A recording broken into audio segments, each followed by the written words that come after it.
Bismillahirrahmanirrahim. Assalamualaikum warahmatullahi wabarakatuh.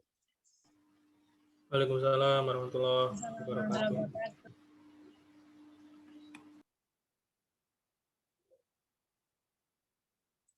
Ya, kali ini kita akan mendiskusikan mengenai project time management.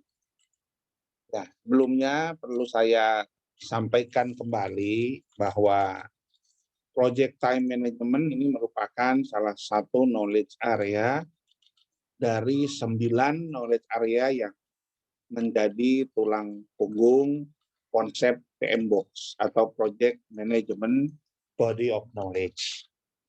Minggu lalu kita sudah mendiskusikan scope management atau lingkup ya.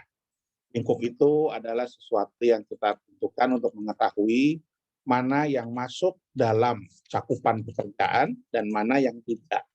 Jadi what are include, what are not include. Nah, selanjutnya saya ingin selalu mengingatkan bahwa jangan lupa mengenai 9 knowledge area dalam manajemen proyek. 9 knowledge area ini yang 4 merupakan core function, yaitu ada scope, time, quality, and cost. Kemudian ada 4 yang merupakan facilitating function atau support, itu adalah project human resource management, project communication management, project risk management, dan project procurement management. Lalu ada satu yang disebut sebagai integrasi keduanya, yaitu project integration management. Ada 9 knowledge area dan ada 5 tahapan dalam pengelolaan proyek, yaitu initiating, planning, implementing, monitoring, controlling, dan closing. Jadi tolong 9 dan 5 itu jangan sampai lupa. 9 kolom ke bawah yaitu 9 knowledge area, 5 kolom ke samping yaitu 5 tahapan. Ya. Jadi sekarang kita akan masuk pada project time management. Nah, salah satu tujuan atau maksud dari pengelolaan waktu dalam manajemen proyek ini adalah untuk memastikan bagaimana proyek ini dapat diselesaikan dengan waktu yang sudah ditentukan. Artinya tidak molor. Ya. Atau dapat diselesaikan secara tepat waktu. Kita tahu bahwa pada banyak proyek, hal yang membuat proyek ini gagal sebagian besar itu ditentukan oleh 3 aspek. Yang pertama adalah waktunya molor penyelesaiannya. Yang kedua adalah biayanya membengkak. Yang ketiga adalah kualitasnya tidak sesuai dengan spesifikasi yang diharapkan. Nah, 3 hal ini yang sering sekali terjadi ketika suatu proyek dianggap tidak memenuhi standar yang diinginkan atau dianggap tidak bagus dalam pengelolaannya. BMW, biaya, mutu, dan waktu. Biayanya membengkak, mutunya rendah, waktunya molor. Bisa satu persatu, bisa perpaduan di antara hal-hal. Nah, karena itu kita perlu mengelola waktu ini secara cermat. Nah, pada konteks project time management ini, hal-hal yang dilakukan oleh seorang project manager atau seorang anggota dari project management unit, yang pertama adalah activity definition. Nah, kemarin pas kuliah minggu yang lalu, kita sudah membahas apa yang dikenal dengan istilah WBS atau WBS, Work Breakdown Structure. Ya, seperti bill of material kalau kita bicara di konsep MRP, material requirement planning, tapi ini adalah work breakdown structure.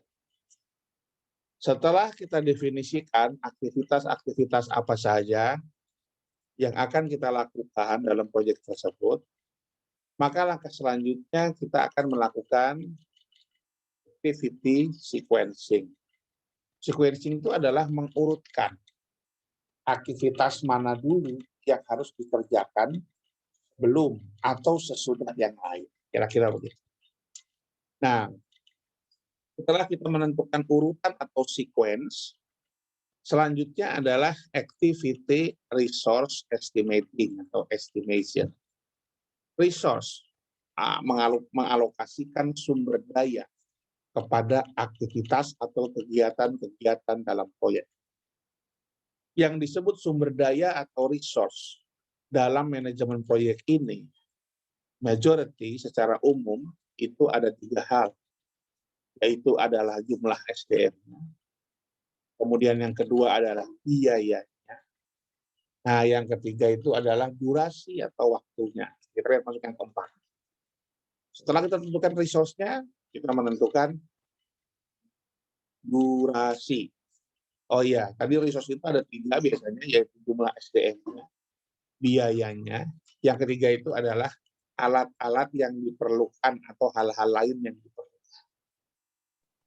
Nah, atau kelengkapan lah, alat-alat dan kelengkapan. Setelah resource-nya kita tentukan untuk setiap aktivitas tersebut, kita tentukan durasinya. Masing-masing berapa lama setiap aktivitas tersebut memiliki durasi yang kita rencanakan. Nah, setelah itu kita membuat jadwal perencanaan proyek atau yang disebut dengan schedule development. Jadi pengembangan schedule pelaksanaan proyek. Nah, setelah tentu kita memiliki schedule proyek yang fix, yang final, yang sudah diotorisasi oleh project owner, selanjutnya setelah kita lakukan implementasi adalah mengendalikan agar schedule itu tetap bisa kita jaga dan tidak molor dari rencana yang sudah kita tetapkan. Baik. Nah, yang pertama tadi sudah disampaikan bahwa activity list ini merupakan bentuk penerjemahan atau penjelasan dari WBS atau Work Breakdown Structure. Ya. Nah, ini ditambah dengan pekerjaan-pekerjaan yang lain yang memang masuk dalam lingkup proyek ini. Kita uraikan ini dalam bentuk daftar kegiatan atau daftar aktivitas yang disebut sebagai activity list. Jadi kalau misalkan ada yang pertanyaannya begini, berikut adalah pekerjaan yang dilakukan dalam konteks time management. 1, penyusunan proposal proyek. Yang kedua, pencarian anggaran untuk proyek. Yang ketiga, penentuan lingkup proyek. Atau yang keempat, membuat daftar kegiatan yang dilakukan dalam proyek. Maka dalam proyek time management pilihannya mana? Adalah yang terakhir, membuat daftar kegiatan manajemen proyek. Tetapi kalau misalkan menentukan lingkupnya, ada di mana itu? Itu ada di scope management yang sudah dibahas pada minggu yang lalu. Pembuatan proposal dan pencarian dana masuk di fase apa? Fase initiating. Oke, saya teruskan. Setelah kita membuat daftar aktivitas atau activity list, maka langkah selanjutnya adalah menentukan sequence atau urutan pekerjaan proyek. Nah, urutan pekerjaan proyek ini penting bagi kita untuk menentukan persyaratan untuk melakukan suatu pekerjaan setelah atau sebelum pekerjaan yang lain. Saya ambil contoh, sebelum Anda kuliah, Anda harus KRS. Sebelum KRS, Anda harus membayar UKT dulu ke bank. Jadi urutannya pembayaran UKT, kemudian adalah KRS, kemudian selanjutnya adalah pelaksanaan perkuliahan. Ini contoh kasus yang sederhana. Ada yang disebut dengan, kita harus melihat tingkat ketergantungan hubungan antara satu aktivitas dengan aktivitas yang lain. Yang pertama, tingkat ketergantungan hubungan ini kita kategorikan sebagai mandatory dependency atau berdasarkan ketergantungan secara netral, secara natural, secara logis, secara apa ya, hard logic atau juga artinya sudah semestinya begitu. Misalnya begini, untuk membangun sebuah struktur bangunan, maka harus dulu dibuat fondasi.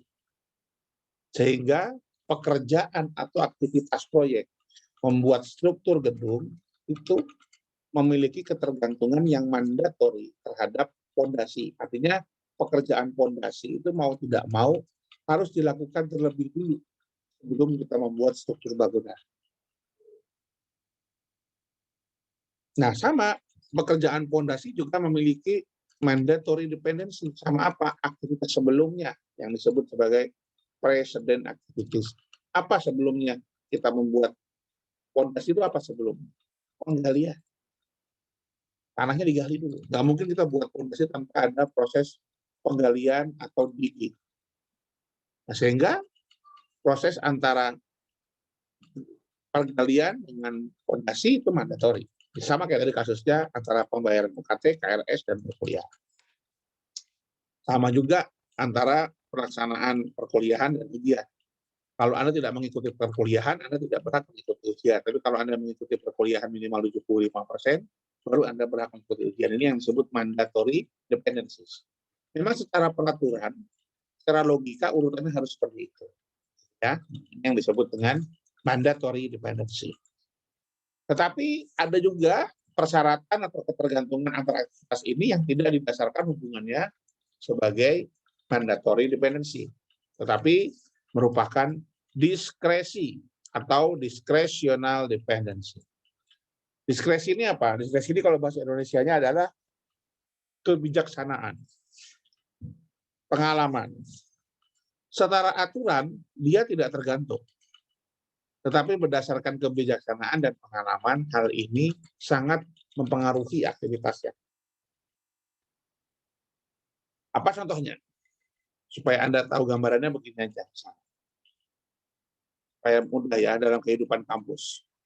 Sebenarnya tidak ada aturan kalau Anda itu mau minta ganti pembimbing skripsi, itu harus izin dulu kepada pembimbing yang bersangkutan. Aturannya adalah kalau sudah setahun skripsinya mandek, nggak bisa selesai, Anda boleh mengajukan pergantian pembimbing skripsi kepada jurusan atau program studi atau prodi. Tetapi pada kenyataannya, walaupun dalam peraturannya tidak ada, maka biasanya mahasiswa diharapkan mendapatkan izin dulu dari pembimbing yang lama sebelum dia mengganti pembimbing yang baru. Kenapa? Walaupun itu tidak melanggar hukum, kalau Anda lakukan ini, pembimbing lamanya tersinggung, dan kebetulan nanti pas ujian munakosah dia jadi pengujinya, biasanya nanti ada perasaan tidak enak yang itu terbawa pada saat sidang munakosah. Tapi sebenarnya ini tidak melanggar hukum, hanya sifatnya ini merupakan kebiasaan dan pengalaman. Ini yang disebut dengan discretional dependence. Ya, sama dengan misalnya kalau dalam kasus misalkan kegiatannya apa, pernikahan. Agama kita tidak mewajibkan izin atau tidak mewajibkan orang tua untuk hadir pada saat akad nikah. Tetapi sebaiknya izin orang tua itu kita dapatkan. Kira begitu ya. Nah, ini yang disebut dengan discretionary dependency. Dengan pengalaman tim, support, audit, dan sebagainya. Sebagai contoh lain, misalnya kalau dalam kontrak proyek apa Pak contohnya Pak? Dalam kontrak proyek misalnya begini, kita mau buat kampus 2 di daerah Pajangan Bantul. Tanahnya sudah milik UIN. Tanahnya sudah milik UIN. Sudah dibayar. Sudah disertifikatkan atas nama UIN. Izin pembangunannya sudah diberikan oleh gubernur langsung dan Bupati Bantul. Lalu pada saat kita mau mulai pembangunan, perlu nggak kita sowan Kulon Nuwun dengan kepala desa, camat, dan lurah? Atau masyarakat sekitar? Secara hukum tidak perlu. Kenapa? Karena kita membangun tanah kita sendiri, sudah ada izinnya dari pemerintah, dari gubernur, kita bisa bangun. Tapi kalau kita tidak Kulon Nuwun dengan masyarakat sekitar, bisa jadi ada gesekan dan kemudian tidak lancar bangunannya karena ada yang terganggu. Ini yang kita sebut sebagai discretionary dependence. Jadi kegiatan-kegiatan proyek yang secara aturan formal tidak harus ada syaratnya, tapi pada kenyataannya ada syaratnya berdasarkan pengalaman, gitu ya. Ini yang disebut dengan discretionary dependency. Kemudian yang ketiga adalah yang disebut dengan external dependency. External dependency ini itu adalah suatu kegiatan atau aktivitas proyek yang pelaksanaannya sangat bergantung kepada pihak-pihak di luar kita sebagai pengelola proyek. Sehingga kita tidak memegang kendali terhadap hal itu. Ya, contohnya tadi saya sampaikan. Kita mau bangun gedung harus ngajukan izin dulu ke pemerintah. Nah, kapan izinnya keluar? Itu kan kita nggak bisa menentukan. Ya tergantung dari pemerintah. Proyek ini bisa dibangun setelah izinnya ada. Izinnya kapan keluar? Bisa dapat izin apa enggak? Kalau nggak keluar bagaimana izinnya nggak disetujui? Nah, ini yang disebut dengan external dependency. Sesuatu persyaratan, sequence proyek yang itu harus dia lalui, tetapi kita tidak bisa menentukan. Karena kita tidak memiliki kuasa, karena kita tidak memiliki kendali bahasa lainnya. Terhadap apa? Terhadap faktor yang menentukan itu. Karena itu berada di luar kendali dari kita sebagai pengelola proyek. Ya, sama kayak tadi misalnya ya, kasus seperti itu ya. Jadi misalnya itu nanti perlu diperhatikan, terutama kalau kita bicara manajemen risiko yang external dependency ini. Nah, oke. Juga kita menentukan, setelah kita menentukan tingkat dependensinya, kita menentukan apakah pekerjaan yang dilakukan satu setelah yang lain, apa bisa paralel, apa bisa overlap. Maksudnya overlap itu pekerjaan A belum selesai, B sudah bisa mulai. Atau tidak boleh overlap, jadi harus A dulu selesai baru B. Atau A dan B boleh jalan bersama-sama. Nah, ini Anda harus tentukan. Ya, Anda harus tentukan. Mana kegiatan-kegiatan yang bisa berjalan bersama-sama, mana kegiatan-kegiatan yang harus dilakukan setelah yang lain, mana kegiatan-kegiatan yang bisa dilakukan secara overlap. Overlap itu yang penting yang ini mulai dulu, baru yang itu sudah bisa mulai, walaupun yang ini belum selesai. Gitu. Ini yang disebut dengan pekerjaan overlap. Atau harus ditunda. Ditunda itu apa misalnya? Ini sudah selesai, tapi yang itu tetap belum boleh mulai, harus ditunda. Contohnya apa? Pengecoran. Pengecoran pada bangunan. Pengecorannya sudah selesai, tapi untuk proses selanjutnya harus menunggu kering dulu cor-corannya. Nah, menunggu kering inilah yang disebut dengan proses delay. Ya, proses yang disebut dengan delay. Nah, yang disebut ada overlap pada delay. Oke. Oke, selanjutnya. Ya, tadi sudah disampaikan bahwa setelah kita menentukan activity list, daftar kegiatan, selanjutnya kita menentukan tingkat dependensi, dan juga masalah kegiatan itu apakah overlap, apakah dilaksanakan setelah kegiatan yang lain, atau mungkin ada delay-nya. Maka langkah selanjutnya kita menentukan resource, sumber daya pada setiap kegiatan. Sumber daya biasanya apa tadi saya sebutkan? Jumlah orangnya, biayanya, dan juga adalah peralatan atau kelengkapan yang dibutuhkan dalam melakukan kegiatan tersebut. Nah, setelah itu kita melakukan apa? Estimasi durasi. Durasi itu adalah kebutuhan waktu terhadap pekerjaan tersebut. Berapa tingkat usaha kerja? Usaha itu adalah amount of work effort. Ini yang disebut dengan OH, OB, OK. Orang hari, orang bulan, orang minggu, OM. Jadinya tingkat usahanya. Lalu setelah kita tentukan, kita menentukan untuk aktivitas ini ada berapa orang yang bertugas. Berapa lama waktu yang harus diperlukan, serta kontingensi, waktu cadangan yang diperlukan. Kira-kira kalau itu molor, butuh waktu berapa lama molor waktunya. Oke. Nah, tim atau orang yang Anda tugaskan untuk melaksanakan pekerjaan tersebut diharapkan turut serta dalam melakukan estimasi durasi ini, ya. Harus. Nah, setelah itu kita melakukan jadwalan proyek. Nah, proyek ini dibuat berdasarkan apa? Minggu lalu kita sudah membuat dokumen yang disebut dengan scope statement. Ada dokumen lain yang disebut dengan project charter sama, ya project charter kita belum lihat ya, sama perencanaan budget. Nanti setelah pertemuan ini pada yang akan datang saya akan diskusikan apa itu project charter. Kemarin kita baru bicara scope statement dan WBS, work breakdown structure. Ya. Nah, kemudian kita menentukan jadwal pekerjaan ini dalam proyek itu kan ada yang, maksud saya begini, ada beberapa pekerjaan utama yang penting yang itu tidak boleh molor. Karena pekerjaan utama itu kalau dia molor membuat waktu penyelesaian proyek ini secara keseluruhan juga mengalami kemuluran atau kemunduran. Tetapi ada beberapa aktivitas kegiatan yang bisa molor sedikit tanpa harus mengganggu jadwal proyeknya. Gitu. Ya. Kira-kira gini deh gambarannya. Misalnya jadwal semesteran. Kita di kampus ya, jadwal semesteran. Jadwal mana yang tidak boleh molor? Nah, yang tidak boleh molor itu biasanya adalah pembayaran UKT, KRS, sama UAS. Karena kalau pembayaran UKT-nya molor, pasti KRS-nya molor, KRS-nya molor, pasti mulainya molor. Kalau UAS-nya molor, pasti kader akademiknya molor. Tapi kalau ujian munakosa bisa molor nggak? Ujian munakosa Anda atau ujian kerja praktek Anda bisa molor sedikit tanpa harus molorkan waktu semester. Gitu kira-kira. Jadi ada kegiatan-kegiatan utama yang pokok yang tidak boleh molor, karena kalau ini molor akan membuat pekerjaan proyek secara keseluruhan juga mundur. Tetapi ada beberapa pekerjaan lain yang ini boleh mundur dengan waktu yang terbatas sepanjang tidak mengganggu jalur utamanya. Nah, pekerjaan yang tidak boleh molor ini, daftar pekerjaan utama yang tidak boleh molor ini waktunya, tidak boleh mundur, atau saklek ya tidak punya fleksibilitas, ini yang disebut dengan jalur kritis atau yang disebut dengan critical path.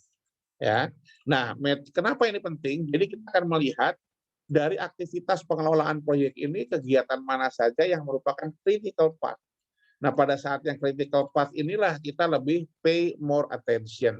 Kita lebih memberikan atensi yang lebih supaya tidak molor. Kenapa? Karena kalau yang utama, yang critical path ini mundur waktunya, akan membuat seluruh proyek itu juga mundur. Nah, mana saja yang masuk dalam jalur kritis atau kegiatan-kegiatan utama, ini ditentukan dengan metode penentuan yang disebut sebagai Critical Path Method atau CPM, metode jalur kritis. Nah, metode jalur kritis ini juga merupakan perpaduan beberapa kegiatan yang bisa disimpulkan bahwa ini merupakan waktu tercepat penyelesaian proyek. Jadi kalau saya nanya misalnya, berapa proyek ini paling cepat bisa selesai? Kita harus melihat critical path-nya. Kegiatan mana saja yang utama, yang tidak boleh molor. Berarti itulah paling cepat proyek ini bisa selesai. Nah, ini nanti kita akan bahas bagaimana cara menghitungnya. Ini ada hitungan. Critical path method. Oke. Nah, jalur critical path ini sebenarnya ada dua. Ada yang disebut earliest, ada yang disebut dengan latest. Earliest time itu waktu tercepat proyek ini bisa selesai, dan latest time itu waktu terlambat proyek ini bisa selesai. Oke, nanti kita lihat. Ya. Berikutnya adalah resource leveling. Resource leveling ini adalah resource sumber daya tadi, sumber daya manusia ya maksudnya. Leveling itu penyeragaman. Jadi maksudnya penyeragaman itu begini. Kalau kita buat gedung misalnya hari ini tukangnya ada 26, besoknya ada 30, terus bulan depan ada 40, bulan depannya lagi ada 20, bulan depannya ada 10, susah. Jadi kita bisa berusaha membuat resource leveling itu adalah sebisa mungkin jumlah kebutuhan sumber daya dan dana itu tidak naik turun budget dan sumber daya manusianya. Tetapi dalam posisi yang level itu rata. Mengapa? Ini akan memudahkan manajemen kita. Saya ambil contoh dalam konteks teknik industri ya. Kalau Anda membuat penjadwalan produksi, hari ini kita buat 100 produk, besok buat 200, besoknya lagi 150, besoknya lagi cuma 30, besoknya lagi 250. Bagaimana Anda mengatur kecepatan mesin Anda? Bagaimana Anda mengatur jam kerja Anda? Bagaimana Anda mengatur supaya orang itu bisa bekerja secara bagus karena kadang capek, kadang enggak. Kan itu butuh effort yang luar biasa. Daripada begitu, mending kita rata-rata.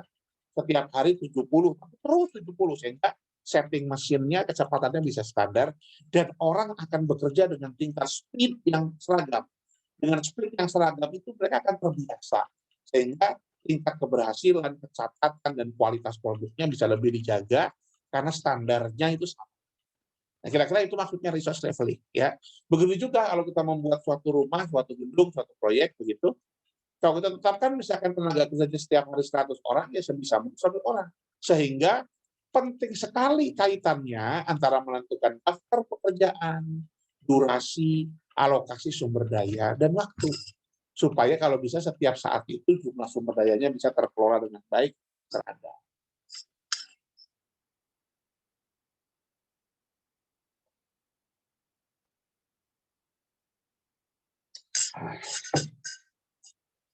Dulu. Baik. Nah, tujuan lainnya dari resource leveling ini adalah membuat tim agar bekerja secara normal dan menghindari jam kerja lembur. Karena jam kerja lembur itu memberikan konsekuensi terhadap biaya yang lebih tinggi. Ya, nanti Anda perhatikan ya. Ini contoh tabelnya. Jadi misalnya kita lihat di sini, ini hari pertama kita butuh 8 orang. Hari kedua kita butuh 6 orang. Hari ketiga kita butuh 4 orang. Daripada begini mendingan semuanya samaan 6 orang terus. Jadi 6 orang terus, sehingga kalau 6 orang terus ini seragam, memang jadwalnya harus diatur supaya bisa setiap hari 6 orang. Tidak perlu ada hari ini butuh 8 orang, besoknya butuh 6, besoknya lagi butuh 4. Kalau yang 4 begini, yang 6-nya yang sisanya kemana? Nganggur. Atau kita pecat, kan nggak mungkin. Jadinya itu yang disebut dengan resource leveling. Nah, setelah kita membuat resource leveling tadi, kita membuat jadwal. Ya, membuat jadwal. Ya. Tentu jadwal ini memungkinkan untuk adanya perubahan. Ingat karakteristik proyek tadi kemarin, yang pertama adalah temporary, itu artinya adalah bisa ada awalan dan ada akhiran, ada start, ada finish. Yang berikutnya adalah tujuannya unik, ya. Yang ketiga adalah adanya elaborasi progres. Jadi ada perubahan. Perubahan jadwal proyek sangat dimungkinkan, tetapi ingat bahwa perubahan yang disebut legal dalam proyek atau diperbolehkan itu adalah perubahan yang di-approve oleh stakeholder. Jadi kalau Anda membuat misalkan kegiatan, oh iya kan Anda ada tugas kelas nih. Kelas 1 ada kelas B, satu kelas tugas membuat event, satu kelas tugas membuat produk. Nah, Anda mau mengubah jadwalnya boleh, tapi berdasarkan kesepakatan dengan stakeholder atau project owner. Berarti kalau project owner-nya ini kaitannya sama menyangkut dengan prodi, Anda harus izin dengan saya sebagai dosen dan kaprodi. Kan perubahannya boleh berubah, tapi harus disahkan.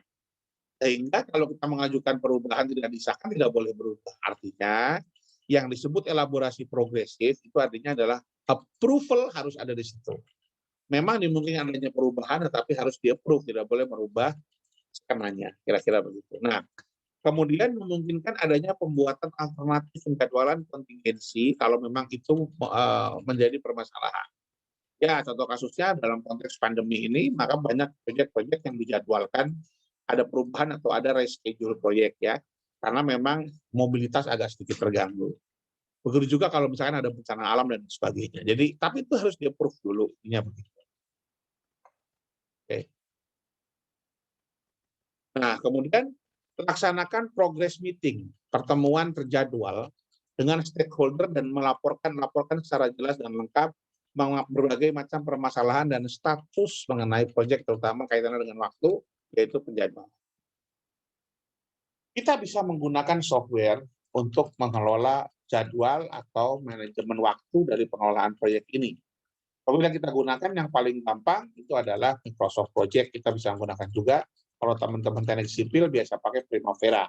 Tapi kita pakai yang umum aja, yaitu adalah penggunaan dari Microsoft Project. Nanti Anda punya tugas ini, tapi ini tugas kelompok, bukan tugas kelas, untuk belajar Microsoft Project. Nah, sekarang kita masuk ke yang tadi, yaitu CPM, Critical Path Method, atau Project Network. Ya. Jadi tujuannya CPM itu adalah untuk mengetahui elemen-elemen pekerjaan utama dalam proyek ini yang harus kita kendalikan dengan lebih baik. Kenapa? Karena elemen-elemen utama ini akan menggambarkan berapa lama proyek ini dapat diselesaikan. Dan kalau elemen-elemen utama ini molor atau mundur, maka berdampak kepada proyek secara keseluruhan juga akan mundur. Atau dengan kata lain, Elemen utama dalam jalur kritis atau critical path ini merupakan elemen utama dalam penentuan berapa lama proyek ini bisa diselesaikan. Oke. Nah, ada dua penentuannya yang disebut dengan PERT dan CPM. CPM itu adalah kependekan dari critical path method, sedangkan PERT itu merupakan kependekan dari program evaluation review technique. Perbedaan dari keduanya apa? Persamaannya dulu. Persamaannya bahwa keduanya ini sangat bergantung dari network planning atau bagaimana kita menggambarkan urutan dan sekuen aktivitas pada saat kita melakukan perencanaan kegiatan proyek. Perbedaannya, kalau CPM itu dianggap setiap kegiatan hanya memiliki satu durasi waktu. Ya sudah, misalkan waktunya kegiatan A dilakukan, misalkan untuk melakukan proyek tertentu, perlu kegiatan A, B, C, D. Ya, kegiatan A misalkan 1 minggu, B-nya 2 minggu, C-nya 1 minggu lagi, D-nya 1 minggu lagi. Jadi totalnya itu adalah 5 minggu misalkan. Cuma ada satu waktu, kegiatan A cuma seminggu itu, kegiatan B itu juga cuma seminggu, 2 minggu, C seminggu, D seminggu. Kalau per tidak A ada kegiatan waktu minimal, waktu rata-rata, waktu maksimal. Itu aja bedanya. Jadi kalau CPM itu single entity time-nya, tapi kalau PERT itu ada pesimis, optimis, dan rata-rata. Nah, kira-kira begitu gambar. Oke. Nah, sekarang CPM dan PERT keduanya itu sama-sama mensyaratkan kita untuk membuat terlebih dahulu gambar network planning ya atau project network sebelum kita melakukan perhitungan. Project network itu seperti apa? Nah, ini langsung aja, nanti Anda bisa baca sendiri kalau tulisan ini dan langkah-langkahnya, tapi saya langsung masuk ke contoh.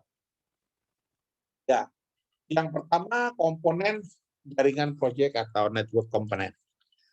Jaringan CPM dan PERT menunjukkan saling berhubungan. Ingat tadi berhubungannya mandatori ya, 3 hal, yaitu adalah mandatory dependency, kemudian ada discretionary dependency, dan ada external dependency. Nah, penggambarannya itu ada 2 jenis, karena proyek itu biasanya digambarkan dengan titik dan garis. Bukan titik ya, tapi bulatan noda atau node ya. Node, itu menggambarkan salah satu aktivitasnya. Ada node, ada arrow atau panah. Nah, kita bisa menggambarkan bahwa aktivitas proyek itu digambarkan sebagai sebuah bulatan atau node, atau aktivitas proyek itu digambarkan sebagai arrow atau panah itu. Nah, ada 2 pendekatan dalam menggambarkan network komponen atau project network atau activity network, ini sama aja, yaitu yang disebut dengan sistem AOA atau activity on arrow dan AON atau activity on node. Maksudnya gimana? Seperti ini kira-kira.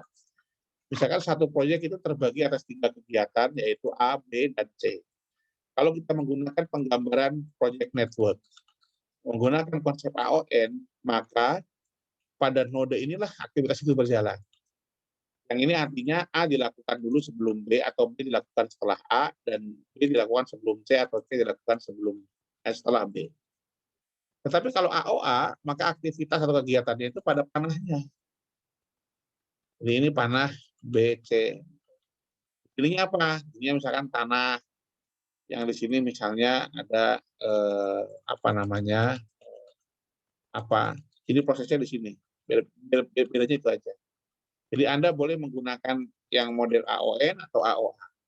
Kalau saya kan lebih bagus mana Pak? Kalau saya pribadi lebih milih AON. Kenapa? Karena lebih ringkas. Anda bisa bayangkan untuk menggambarkan proyek dengan 3 kegiatan, kalau kita menggunakan AON hanya butuh 3 lingkaran dan 2 anak panah. Tapi kalau menggunakan AOA kita membutuhkan 4 lingkaran dan 3 anak panah. Jadi lebih banyak lingkarannya, lebih banyak anak panahnya. Nah, saya pilih yang sederhana aja, pilih yang AON. Tapi nggak apa-apa, Anda mau pilih itu juga boleh kok, sama aja. Nah, berikutnya kita lihat contoh. Pemerintah akan membangun merenovasi sebuah rumah sakit. Renovasi ini ya. Membangunnya maksudnya merenovasi besar-besaran. Berstandar internasional. Rumah sakit yang akan dibangun ini harus memiliki melalui 8 tahapan kegiatan. Yang pertama adalah membangun komponen internal yang disebut juga dengan interior design interiornya, memodifikasi lantai dan atap, membangun tumpukan itu adanya tembok baru, dinding, ya, membangun beberapa dinding tambahan. Kemudian dengan membuat dinding tambahan itu artinya kita harus juga melakukan pengecoran logam, pengecoran beton dan lain sebagainya. Kita membangun pembakaran temperatur tinggi atau insenerator. Jadi insenerator atau tanur tinggi di rumah sakit itu digunakan untuk membakar limbah-limbah sisa operasi. Ya. Jadi yang disebut dengan tanur tinggi ini kita buatkan juga. Memasang sistem kendali polusi, membangun alat pencegah polusi udara, dan juga kegiatan terakhir adalah pemeriksaan testing, ya, pengujian dan pemeriksaan. Oke. Nah, kira-kira begini kita lihat ya. Kegiatan A, kegiatan sebelumnya tidak ada. Jadi kegiatan A ini pertama nih, gitu kan, dilakukan. Kegiatan B, kegiatan sebelumnya atau pendahulunya juga tidak ada. Jadi pertama juga loh, pertama ada 2, berarti A dan B bisa dilakukan kegiatan ini secara paralel. Anda bayangkan ya, berarti ada 2 kegiatan A dan B dilakukan pada saat awal proyek dan itu bisa dilakukan secara paralel. Berikutnya kegiatan C dilakukan setelah A. Kira-kira A, panah ke kanannya ada C, C setelah A. Tetapi D setelah A dan B selesai. Jadi kegiatan A dan B selesai, ada panah 2, jadi 1 panahnya itu ke kegiatan D. Kira-kira begitu. Kegiatan E dilakukan setelah kegiatan C. Kegiatan F dilakukan setelah kegiatan C juga, ini malah 2. C itu ada 2.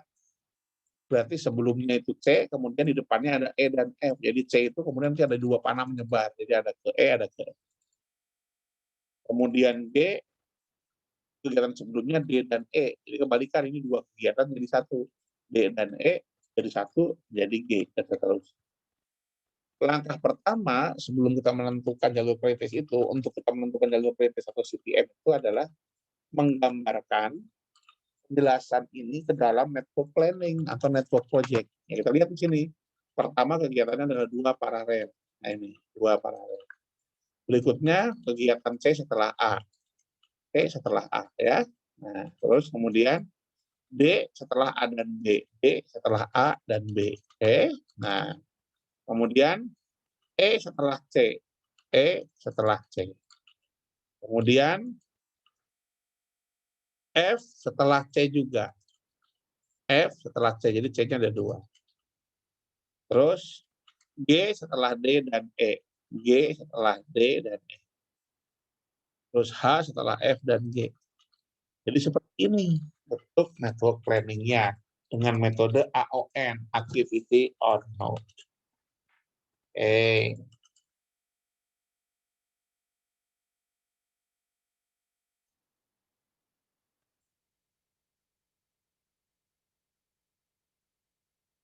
Nah, selanjutnya setelah kita menggambar network project, ya, setelah kita menggambar network project, langkah selanjutnya adalah kita melakukan penghitungan dulu. Ada yang disebut dengan forward pass dan backward pass. Forward pass dan backward pass ini untuk menentukan kita critical path-nya. Forward pass itu untuk menentukan earliest start dan earliest finish. Dan backward pass untuk menentukan latest start dan latest finish. Earliest start, kapan proyek ini dimulai, kapan aktivitas ini dimulai paling cepat.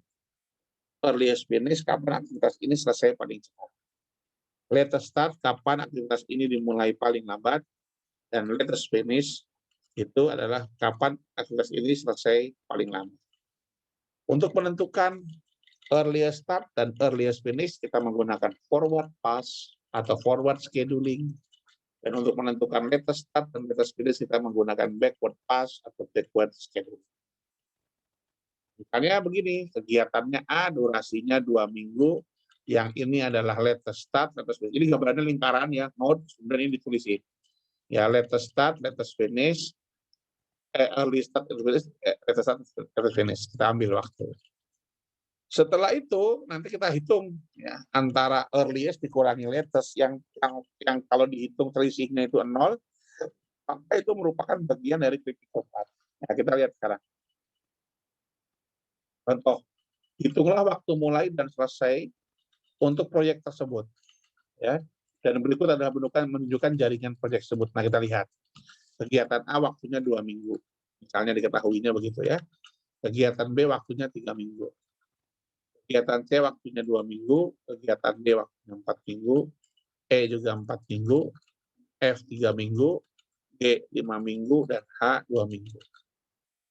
Total 25 minggu. Pertanyaannya, apakah proyek itu memang betul-betul harus membutuhkan 25 minggu? Bisa lebih cepat, kita lihat menggunakan network planning. Jadi network planning-nya, gambarnya kan seperti ini awalnya. Ini ya. Tapi kita perbesar nih masing-masing node-nya. Kita perbesar masing-masing node-nya jadi begini, kan sama nih ya. Start A, B, C, D, E, F, G, H. Ini kita lihat dulu forward pass. Kegiatan A, waktunya 2 minggu. Waktunya 2 minggu ini 2 nih ya. Kegiatan B waktunya 3 minggu. B 3 minggu, diperhatikan.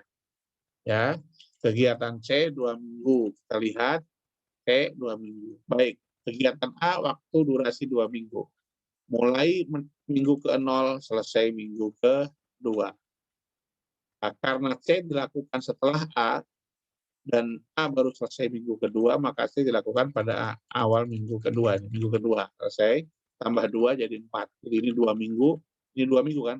A 2 minggu, C 2 minggu, berarti 4 minggu benar nih.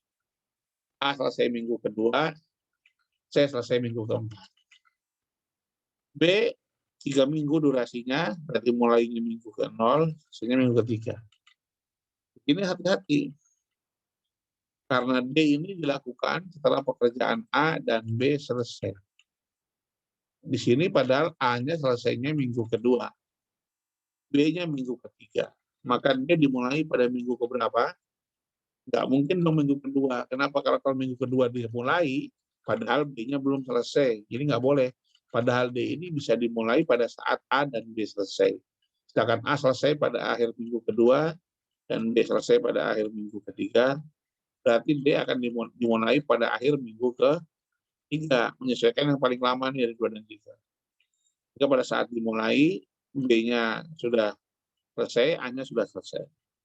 Mulailah dia pada minggu ke-3. Durasinya ada 4. Jadi 3 tambah 4 selesainya minggu ke-7. Tadi yang sampai di sini kita balik lagi, yang C, yang E durasinya adalah 4. Ya, 4, yang saya selesai minggu ke-4, 4 taruh sini, 4 tambah 4 jadi 8. Sedangkan yang F dilakukan setelah C. C-nya selesainya pada minggu ke-4, maka F-nya mulai minggu ke-4, terus kemudian dia bisa 3 minggu, C-nya adalah minggu ke-7. Nah, sama juga dengan ini. G dilakukan setelah F dan D selesai. E-nya selesai pada minggu ke-8, D-nya selesai pada minggu ke-7. Berarti untuk yang G dimulai pada minggu ke-8, durasinya 5-13. Kita lihat di sini sekarang yang H. Yang H itu dilakukan setelah kegiatan F dan G selesai. Ya, setelah F dan G selesai. F selesainya minggu ke-7. G selesai minggu ke-13, maka kegiatan H dilakukan pada mulai minggu ke-13. Ditambah 2 periode jadi 15. Sehingga kita tahu di sini kasusnya untuk kegiatan F ini kita lihat ya, selesai minggu ke-7, padahal yang G ini selesai minggu ke-13. Artinya kalau dia mundur 6 minggu nggak ada masalah. Nah, inilah yang disebut dengan forward pass. Dengan cara yang sama kita membuat backward pass dari belakang tarik ke depan. Ya. Dari belakang itu maksudnya begini. Itu kan dari H dulu, selesainya minggu ke-15. Dikurangi 2 jadi 13. 13 taruh sini, 13 taruh sana.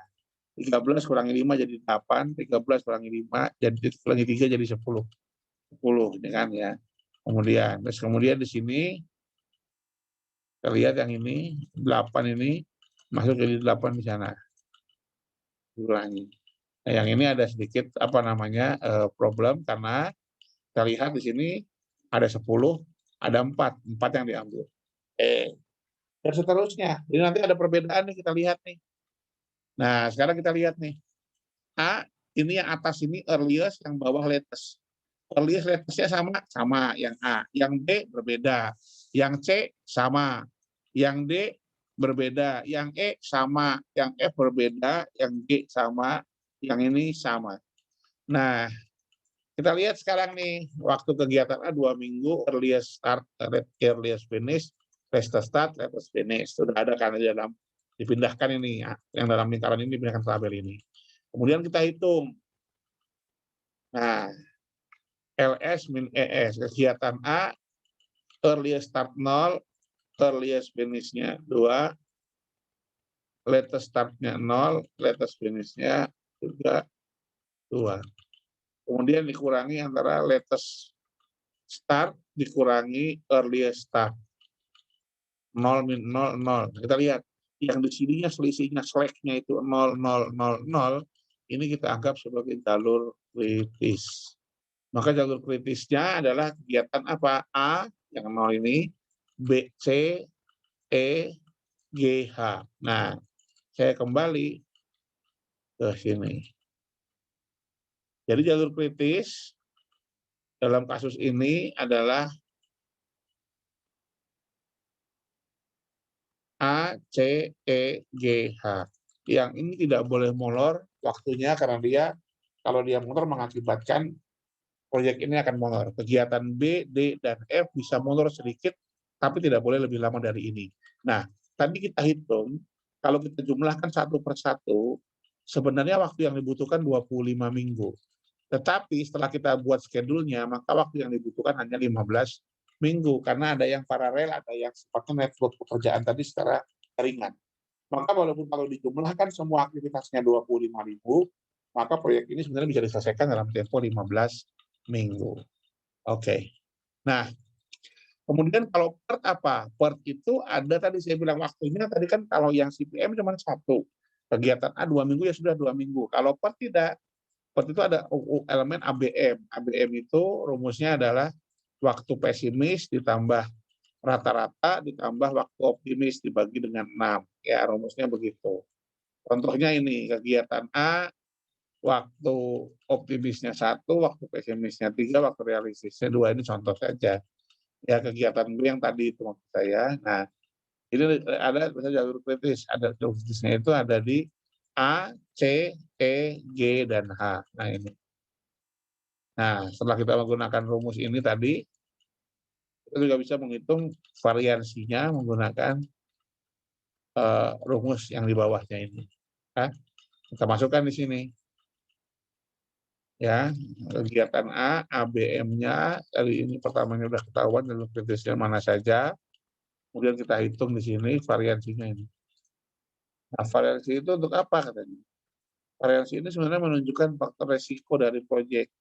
Nah, sekarang kita melihat berapa faktor resiko dari proyek ini. Kita menghitung varians pada stasiun-stasiun kerja yang menjadi critical path, yaitu ACEGH. ACEGH itu ACEGH, variansnya 0,1. Nah, berarti total varians proyek ini itu adalah 3,11. Semakin tinggi varians, semakin besar resikonya proyek ini tidak terselesaikan. Nah, kalau proyek ini satuan dalam minggu, berarti karena berapa rumusnya variansnya? Akar dari varians, ini akar dari 3,11, 1,76 minggu. Artinya proyek ini bisa mulur atau bisa maju sekitar 1,76 minggu. 25 minggu tadi waktunya hitungannya, tapi setelah menggunakan network planning jadi tinggal 15 minggu, plus minus 1,76 kita bulatkan jadi 2 minggu. Jadi kira-kira proyek yang aslinya 15 minggu itu bisa molor lebih cepat, maksimal tidak akan lebih dari 2 minggu. Kalau molor juga harusnya tidak lebih dari 1,76. Kira-kira begitu menghitungnya. Ini untuk kasus SPERT ya. Ya, tapi kemudian ini kita bisa sesuaikan dengan distribusi normal statistik lagi. Ya, kira-kira seperti itu. Nah, sebelum saya lanjutkan sampai di sini dulu untuk penentuan network planning, kalau ada yang mau ditanyakan saya persilakan.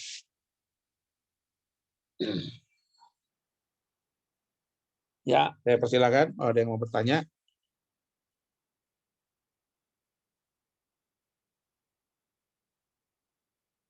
Tidak ada, kalau tidak ada saya akan memberi tugas kelompok. Ya, tugas kelompoknya diambil dari slide yang satunya.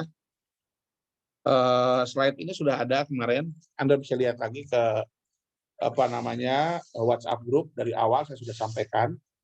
Tugas yang pertama, saya minta minggu depan Anda membaca bab 6, 7, 8 dari buku e-book yang sudah saya sampaikan. Oke, saya harus tunjuk lagi e-booknya dulu kalau gitu.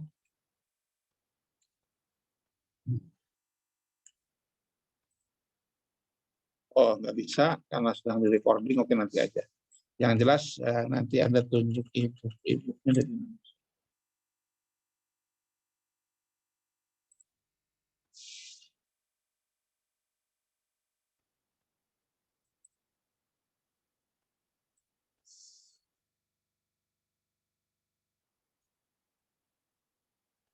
Nah, ini e-booknya, ya, ini e-booknya. Nah, nanti tolong ini Anda baca nih. Kita udah sampai bab 6 sebenarnya kalau di buku. Coba nanti Anda perhatikan ya, dibaca nih ya. Project Scope kan minggu kemarin kita sudah sampai di Project Time Management. Ini tolong dibaca. Tugas ini ya. Nah, minggu depan kita akan masuk kepada Cost Management chapter 7. Karena setelah ini kita akan tugas itu akan banyak. Nah, selanjutnya tugas kelompok kita, saya minta setiap kelompok membaca yang ini. Lalu di sini ada contoh kasus. Materinya sama, nanti bisa dilihat. Materinya sama. Nah, di sini ada contoh kasusnya ini.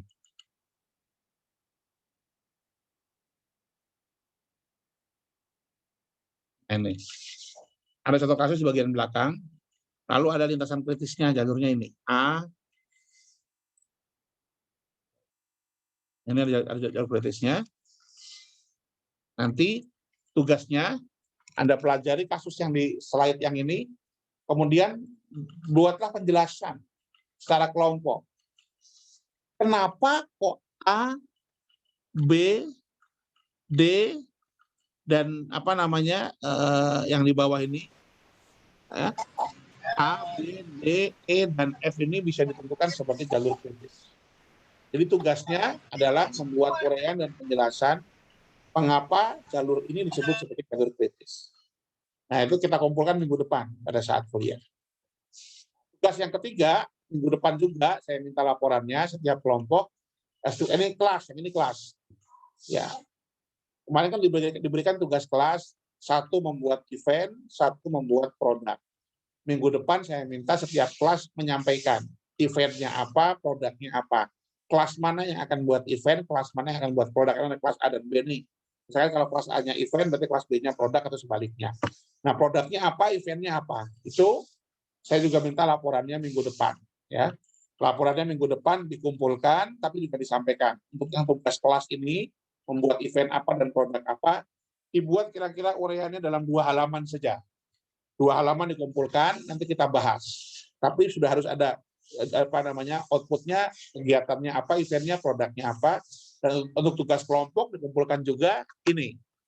Dikumpulkannya ini. Mengapa dalam slide yang ini jalur kritisnya bisa dapat stasiun atau pekerjaan A, B, D, E, dan F. Mengapa itu jadi jalur kritis?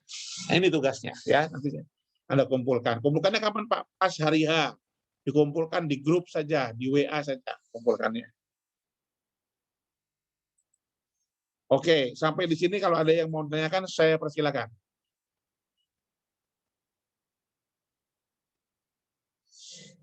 Ingat untuk tugas kelompok sesuai dengan kelasnya, kecuali yang tugas kelas tadi ya.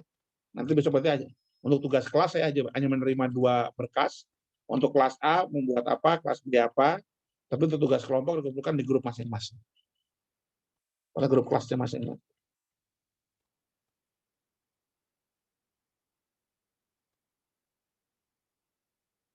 Ada yang mau bertanya? Saya persilakan. Halo?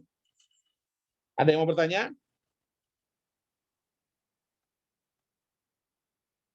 Ini masih pada online apa pada ninggalin ini? Saya bicara pada ditinggalin apa enggak? Kalau dari saya mungkin sudah, Pak. Oke, ya. Mungkin untuk mulai minggu depan, kalau kita kuliah, saya mohon semuanya videonya on ya. Mulai minggu depan. Ya, biar lebih enak. Ya. Jangan kayak anak SD, kayak anak saya gitu, sekolah tapi ditinggal tidur. Oke, Baik. baik. Terima kasih. Sementara itu nanti bagi yang tidak hadir akan saya berikan link videonya. Silakan nanti diakses dan juga nanti ada tambahan 2 link video yang lain, bukan video kuliah ini, sebagai tambahan materi dan tolong itu nanti dilihat link videonya. Begitu dulu. Terima kasih.